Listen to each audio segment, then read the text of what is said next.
Olá, a gente começa agora mais uma edição do Trabalho em Revista, programa que é produzido aqui pelo Tribunal Regional do Trabalho de Mato Grosso. Neste programa você confere: a empresa deverá indenizar trabalhadora que sofria assédio moral e foi demitida logo após voltar da licença maternidade. A pessoa que sofre o assédio, ela sente essa humilhação, ela sofre, e a maioria das vezes ela sofre calada, porque sempre a culpa ela acha que é dela. Conheça o trabalho de um grupo de redeiras de Várzea Grande. Elas usam uma técnica milenar indígena para fazer verdadeiras obras-primas. Hoje nós temos cursos aqui na Casa de Arte gratuitamente para a sociedade, para que isso preserve a cultura e a tradição da rede que é centenária aqui no nosso estado, no nosso município e por todo o mundo. No quadro É Direito, o juiz do trabalho, William Ribeiro, esclarece a dúvida sobre o limite de horas extras que podem ser feitas em um mês. E em estúdio, o entrevistado é o professor da USP, o juiz do trabalho de São Paulo, Homero Batista. Entre outras coisas, ele comenta sobre o novo Código de Processo Civil e a legislação trabalhista. Isso e muito mais agora no Trabalho em Revista.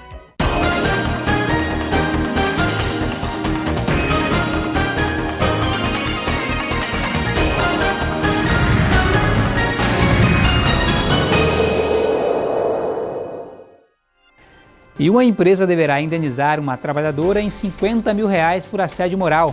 Ela foi demitida logo após voltar da licença maternidade, mas tinha garantia de estabilidade no emprego por ser integrante de CIPA, a Comissão Interna de Prevenção de Acidentes. Veja os detalhes na matéria. Carolina foi vítima de assédio moral na empresa em que trabalhava e até hoje, quase 2 anos depois, ainda se emociona ao lembrar das humilhações e constrangimentos a que foi exposta.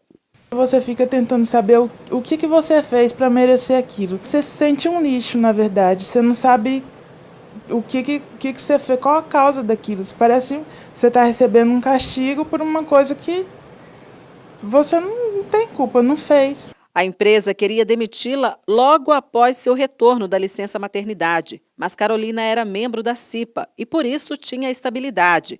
A empresa tentou forçá-la a pedir demissão depois de ter proposto um acordo sem sucesso. Quando eu voltei, ele falou que eu ia ter que ficar numa sala separada, não era a sala que eu costumava, nem a mesa, nem nada do que eu tinha antes, que se quisesse ia ter que ser assim. Como a minha obrigação era comparecer no serviço até o final da minha estabilidade, eu fui, Aí eu fiquei durante o tempo todo nessa sala separada, onde não tinha nenhum colega de trabalho junto. E eu tive que cumprir, ficar lá, passar os dias lá. Carolina conseguiu vencer a barreira do isolamento e buscou a Justiça do Trabalho em Mato Grosso, que reconheceu o assédio e condenou a empresa ao pagamento de R$50 mil. O assédio moral se caracteriza pela prática contínua de atos de perseguição ao trabalhador, como a exposição a situações vexatórias, agressões verbais, cobranças excessivas ou a negativa de folgas, entre outras coisas. Segundo esta especialista em direito do trabalho, as vítimas geralmente têm dificuldade em se defender porque dependem financeiramente dos agressores. A pessoa que sofre o assédio, ela sente essa humilhação, ela sofre, e a maioria das vezes ela sofre calada, porque sempre a culpa ela acha que é dela. E por medo de perder o emprego, por medo de ficar sem salário, por medo de ser chacota no emprego, ela fica quieta. Ela chora em casa, ela se tranca no mundo isolado da própria cabeça, do próprio sentimento, e isso vai aumentando. Nessas situações, as empresas têm responsabilidade pelas atitudes de seus empregados. Inicialmente, o colaborador atua em nome da empresa. Ele representa a empresa. E muitas vezes é uma política empresarial que socorra, ou, embora não seja uma política expressa, ela permite, ainda que de maneira tácita, que isso aconteça. O correto é que ela tem que tomar uma providência para evitar ao máximo que medidas como essas, situações como essas absurdas, aconteçam. Segundo o procurador, a prática do assédio moral é conhecida pela dificuldade em ser provada, já que geralmente ocorre entre 4 paredes. Mas a situação tem mudado com os novos meios de comprovação que são aceitos pelos tribunais. Gravação ambiental, né? Através de um gravador, todo celular tem isso. Testemunhas dos colegas, inclusive ex-empregados, muitas vezes até provas documentais. Há empresas que deixam expressamente às vezes no seu regimento interno, no seu regulamento, medidas que, na verdade, são de caráter completamente assediador. E também nós temos que levar em consideração que nem sempre vai haver uma prova clara disso. Muitas vezes vai ser um conjunto de indícios que vão levar à presunção de que o assédio moral efetivamente ocorreu. E em comunidades rurais de Várzea Grande, em Mato Grosso, artistas populares criam belas redes artesanais, uma tradição milenar inspirada no trançado indígena. Não há quem não se encante com a beleza das redes, que além de belas, são também muito confortáveis.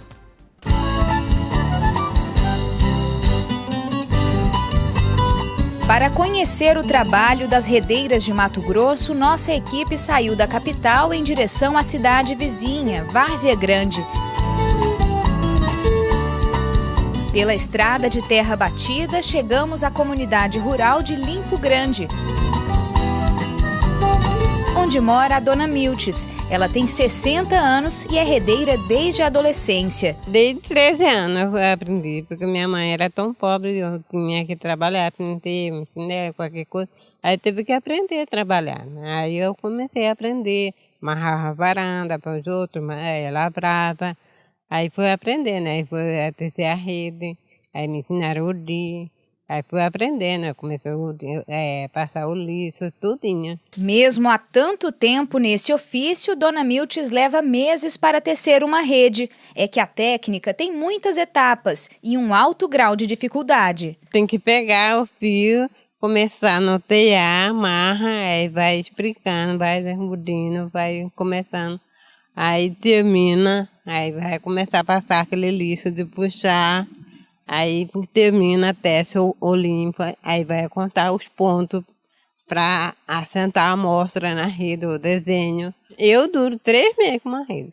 E quem tece de 2, 1 mês tece uma rede. A Valdirene, filha da Miltes, é a 3ª geração de redeiras da família Mendes. O trabalho tem tanta repercussão que agora ela é também professora num curso em Cuiabá. Estou com 37 anos.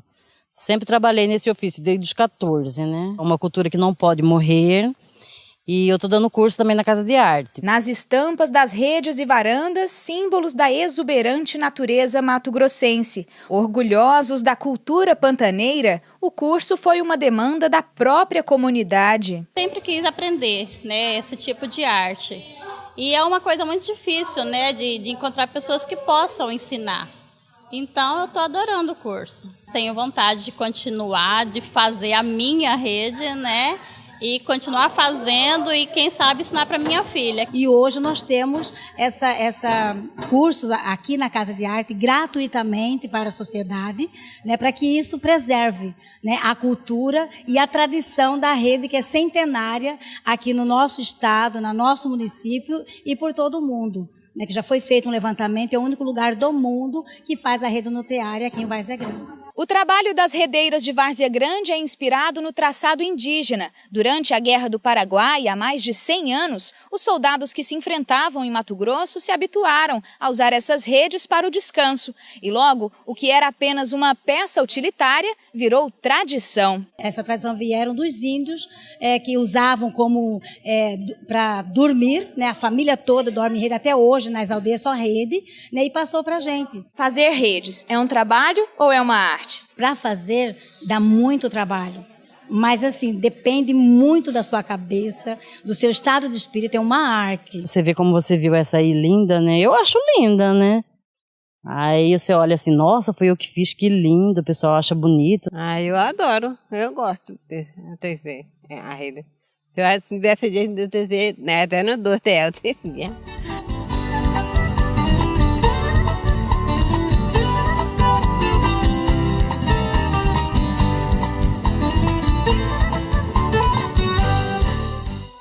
E um metalúrgico da Mercedes-Benz do Brasil, que trabalhou por 6 meses na unidade da empresa nos Estados Unidos, não conseguiu na Justiça do Trabalho a isonomia com o salário dos empregados de lá.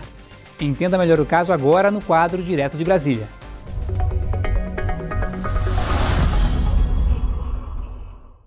O trabalhador alegou na justiça que os empregados brasileiros eram discriminados e que teria direito à mesma remuneração dos norte-americanos, de $26,44 a hora.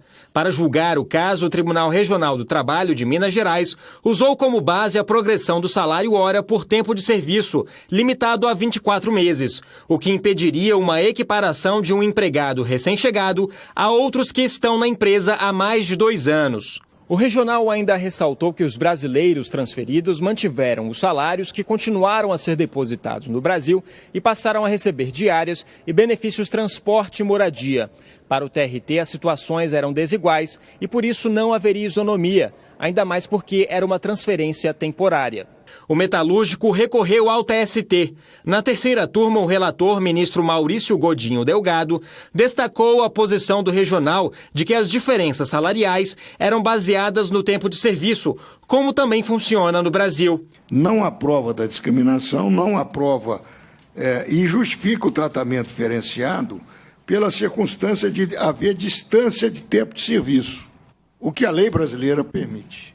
Então, eu não vejo como, sem abrir o processo e agir como juiz de segundo grau, coisa que não podemos fazer, e reexaminar a prova, eu não vejo como dar provimento. Os demais ministros acompanharam de forma unânime o relator, negando o recurso do metalúrgico.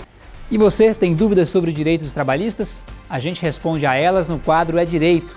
O Jonatas pergunta sobre o limite de horas extras que se pode fazer durante o mês. E quem responde é o juiz William Ribeiro. Boa tarde, meu nome é Jonatas. Eu gostaria de saber qual a quantidade de horas extras que um funcionário pode fazer mensalmente. Jonatas, essa sua pergunta é muito interessante.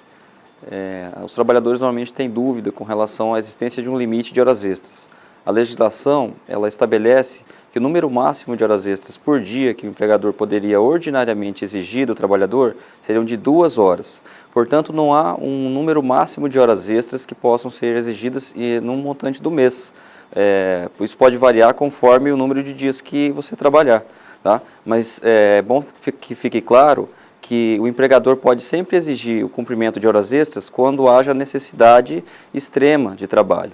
Portanto, não é possível definir de antemão o limite máximo mensal, mas sim um limite máximo diário. E ainda é importante ressaltar que o empregado tem o dever de prestar o trabalho e se postar à disposição do empregador nesses momentos de necessidade extraordinária de trabalho. A mera recusa, sem nenhuma justificativa por parte do empregado, pode ensejar a aplicação de penalidades, que podem variar da advertência, passando a suspensão do contrato de trabalho por até no máximo 30 dias, até mesmo a dispensa por justa causa. Quer participar? Envie para a gente um vídeo ou mensagem com a sua dúvida para o e-mail comunicacau@trt23.jus.br ou mesmo pelo Facebook com a hashtag É Direito. E a gente confere agora com a Julie o que rolou em nosso perfil no Facebook. Oi, Ezequias, eu voltei para falar sobre os posts que mais se destacaram no Facebook do TRT de Mato Grosso em 2016. E para quem ainda não curtiu a nossa página, fique sabendo que ela já tem mais de 35 mil curtidas. Tem muita gente interessada em saber mais sobre direitos e deveres trabalhistas, viu? A nossa página do tribunal faz a gente refletir muito. E tem uns posts que, digamos, que mexe com a gente, e principalmente com a nossa consciência, em especial quando o assunto é corrupção, como é o caso deste aí, que pergunta: você é contra a corrupção? Lute também contra ela no trabalho e pontua situações que até podem parecer corriqueiras para uns, mas está errado, como assinar o ponto do colega, fazer acordo para ser demitido, apresentar atestado médico falso, pegar pequenos objetos da empresa sem autorização, receber salário por fora, fraudar notas fiscais de viagens para receber mais dinheiro. E é claro, esse recado não é para você que não pratica nenhum desses atos. mas que pode muito bem ajudar a orientar os colegas aí no setor de trabalho, né? Mais de 300 internautas compartilharam a ideia. O Iraê deu parabéns pela iniciativa e disse que é muito bom instruir. Valeu, Iraê! Muitas vezes o trabalhador tem o direito e nem sabe. Este post fala do sobreaviso. Você já ouviu falar nisso? Pois é, olha aí. Sobreaviso é quando o trabalhador, mesmo à distância, é submetido a controle do patrão por meio de instrumentos como celular ou computador e fica de plantão aguardando o chamado para trabalhar durante o seu período de descanso. Tem muitos empregos que exigem essa regra por aí. Mas veja bem, as horas em sobreaviso devem ser remuneradas em 1/3 da hora normal. Por exemplo, se o trabalhador recebe R$ 60 por hora, as horas de sobreaviso devem ser pagas no valor de R$ 20. Agora ficou claro, né? A Camila Musetti disse que se lembrou do filme O Diabo Veste Prada. Ótima comparação, viu, Camila? Legal. E por hoje é só. Você aí já curtiu a nossa página? Então vai lá agora mesmo e curte o TRT Mato Grosso e fique por dentro de todos os direitos e deveres trabalhistas. Eu fico por aqui, mas semana que vem eu tô de volta. Você pode continuar conectado conosco através do nosso Facebook. Zequias. Obrigado, Julie. No próximo bloco, o professor da USP e juiz do trabalho, Homero Batista, é o nosso convidado em estúdio.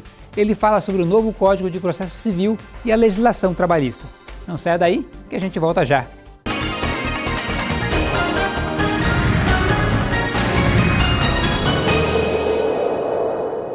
O TRT de Mato Grosso reconhece que ser bem atendido é um direito de todo cidadão. Por isso, a Central de Atendimento ao Jurisdicionado e a Ouvidoria, localizadas no térreo da sede do TRT, estão à disposição para informar e orientar o público em geral, que poderá também fazer reclamações, elogios ou sugestões. Certamente, a sua participação irá contribuir para a melhoria de nossos serviços. Venha, participe, teremos o maior prazer em recebê-los. Tribunal Regional do Trabalho de Mato Grosso. Opa, vamos dar uma levantada, sair um pouco dessa posição. Agora eu não posso, tô ocupado. Tira os olhos da tela um pouquinho, vai. Mexe a cabeça, mexe os dedos. Os dedos já estou mexendo. Não, olha, não pode ficar o tempo todo fazendo os trabalhos repetitivos. Imagina você ficar assim, sem dar uma pausa. Ai, travei! Um país se constrói com respeito às leis e trabalho, de empregadores que assumem os riscos do negócio e de empregados que emprestam sua mão de obra. A Justiça do Trabalho é o ramo do judiciário que julga os conflitos e concilia patrões e empregados. Seu papel é estabelecer a paz social, permitindo que o país cresça com dignidade e segurança. Defenda a Justiça do Trabalho. Ela é de todos os brasileiros. Trabalho não combina com criança. O resultado mais comum é o rendimento ruim na escola ou até mesmo a evasão. Brincar faz parte da infância. E o compromisso maior nessa época ainda é com os estudos. A Justiça do Trabalho não acontece só nos tribunais. Ela é feita por todos nós. Tribunal Regional do Trabalho de Mato Grosso.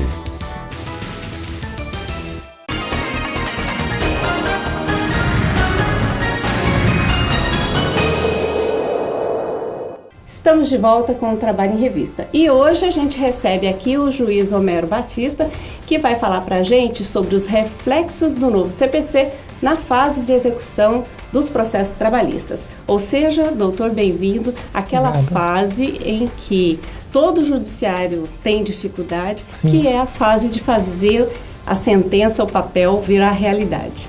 Esse é um dos grandes gargalos que nós temos. Existe uma expressão popular que fala ganhou e não levou, e infelizmente essa expressão é verdadeira. Nós temos estatísticas de 7 em cada 10 trabalhadores ganham e não levam, por vários motivos, por falência da empresa, por desaparecimento, por laranja, testa de ferro. O Brasil precisa passar limpo essa questão, porque nós não podemos ter todo esse esforço em torno do judiciário e reivindicar os direitos e depois não conseguir concretizar. Por isso que essa expressão execução é tão importante. E o Código de Processo Civil, doutor Novo, ele promete, ele deve melhorar? Ele promete bastante, vamos ver, porque às vezes também a promessa é muito complexa, muito grande para ser cumprida, mas ele tem bastante novidade que pode ser utilizada com criatividade, utilizada com mais afinco, mais eficácia. Eu vou citar um exemplo rapidamente. Por exemplo, o juiz passou a ser autorizado de modo expresso a inscrever o nome do devedor nos cadastros de inadimplentes. Então, o SPC, Serasa, aquelas instituições que cuidam de cadastro de inadimplentes, passaram a ter não somente as dívidas de crediários, as dívidas de bancos, mas também as dívidas trabalhistas, as dívidas judiciais em geral e trabalhistas em particular.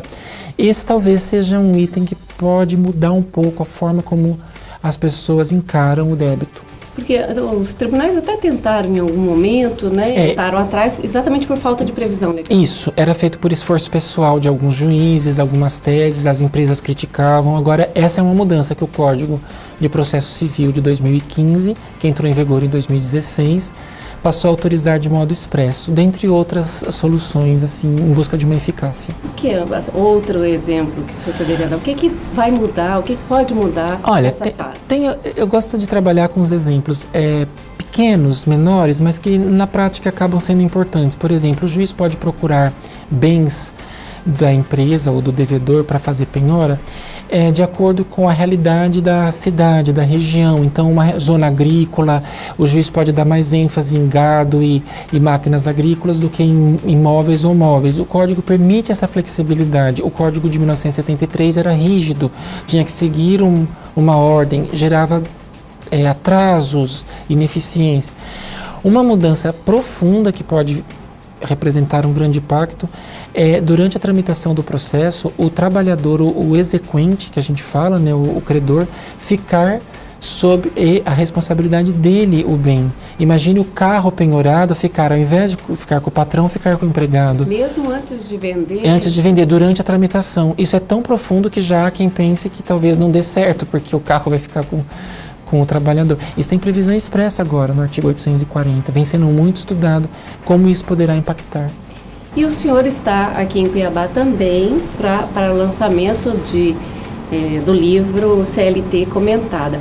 Esse é o 12º livro, é isso, doutor? Você tá bem informada, porque nós tivemos uma coleção de 10 livros que nós fizemos, que é um curso completo, e eu possuo mestrado e doutorado que viraram 2 livros. Então, tem aí um histórico de livros. Mas é interessante que depois de ter feito essa literatura mais extensa, havia um pedido, uma cobrança dos alunos, dos colegas, que eu fizesse um resumo, algo sintético, por uma consulta, por uma necessidade, tanto o aluno da graduação que entra para conhecer, como os servidores, os juízes, para irem direto a um ponto. E a nossa legislação trabalhista ela é toda concentrada num grande texto dos anos 40 que se chama Consolidação das Leis do Trabalho. Portanto, um texto de 70 anos.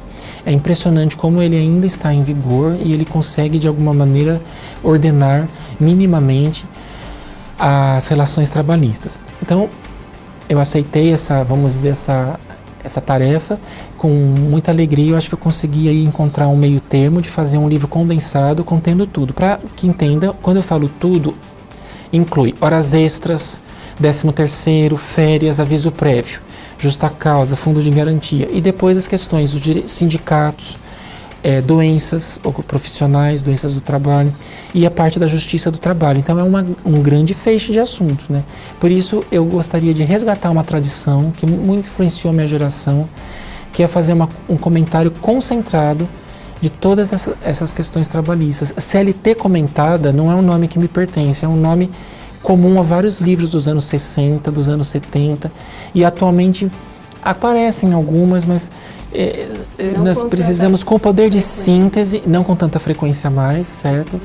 Mas com o poder de síntese, comentários pontuais, contemporâneos, com a legislação atual, com a legislação superveniente, né? Por isso que o livro tem essa importância. Doutor, e a gente não pode falar de CLT sem tocar na questão que mais se ouve por hora, que é as críticas que se faz à CLT, que ela estaria superada, que ela entrava. Qual que é o senhor que fez esse trabalho hercúleo, um mestrado e doutorado nessa área, milita, é juiz do trabalho, todos os dias lida com isso. O que o senhor pensa sobre isso? Olha, a questão tem que ser vista com cautela, porque é muito fácil criticar. Mas, primeiro, todos os modelos que são propostos para substituí-la são modelos ainda não testados e não aprovados. Substituí-la simplesmente por liberdade ampla para cada um fazer o que quiser, sem remuneração mínima e sem jornada máxima, nós temos que ter muito cuidado. Nós não somos um país com tradição assim de deixar tudo ser resolvido, 100% ser resolvido pelos sindicatos. Tem que lembrar disso inicialmente, nós não podemos ser refratários às mudanças, às adaptações, mas tem que ter cuidado quando alguém, talvez assim, a pessoa que atire pedra com mais força seja aquela que tem as propostas mais frágeis, então tem que ter cuidado quanto a isso. Mas deixa eu fazer um comentário também. Tem que lembrar que, embora seja uma lei de 1943, não é mais ela que está em vigor. A CLT é um símbolo, é uma conquista, é um nome, as pessoas sabem falar CLT, que é uma lei trabalhista, mas quase toda ela já foi reformada. Tem que saber falar isso, porque senão eu falo assim, eu não concordo porque é uma lei dos anos 40. Bom, se for realmente uma lei dos anos 40, talvez ela não resolva mais, porque nós não tínhamos informática, não tínhamos várias profissões. Doutor, e para nós leigos, quando você pega uma CLT e você abre, você percebe aquele tanto de alterado pela lei tal, alterado pela lei tal. É isso que eu queria chegar. Contam-se já quase 1000 mudanças. Então, por exemplo, quem trabalhava nos anos 40 não tinha fundo de garantia, ele era estável para sempre na empresa, então não precisa do fundo. O fundo surgiu nos anos 60, numa outra lei. A CLT ainda prevê que a pessoa vai ser estável, mas a lei do fundo diz, salvo se ela for para o fundo. Então, ela não é a mesma CLT. O comentário que eu trago agora, em tempos presentes, em tempos contemporâneos, já é abrangendo toda essa legislação que orbita em torno dessa lei. Então, respondendo a sua pergunta, admito, acho que todos devem concordar, que ela tem uns preciosismos que talvez pudessem ser adaptados para o tempo presente. Ela conta o tempo aos segundos, por exemplo. É muito difícil a gente contar a noite na CLT de 52 minutos e 30 segundos. Isso dificulta qualquer empresa fazer cálculo, o trabalhador também. Poderia pagar melhor o trabalhador da noite sem precisar ficar trabalhando com segundos. O trabalhador certamente concordaria em ter um benefício maior. Esse é um exemplo bom de algo que a gente pode atualizar, trazer para o tempo presente. Mas implodi-la simplesmente é uma frase arriscada. Doutor Homero Batista, juiz do trabalho, professor, que está aqui em Cuiabá para o lançamento da CLT comentada. Muito obrigada pela sua participação aqui. E assim a gente termina o nosso programa desta semana. Mas você pode revê-lo a qualquer momento acessando a página do TRT na internet e clicando no link Vídeos. O programa também está disponível no YouTube, no endereço que aparece aí na sua tela. Aproveite para curtir o Facebook do TRT e seguir o Tribunal no Twitter. E assim, ficar por dentro das notícias da Justiça do Trabalho em Mato Grosso. Obrigada e até o próximo programa.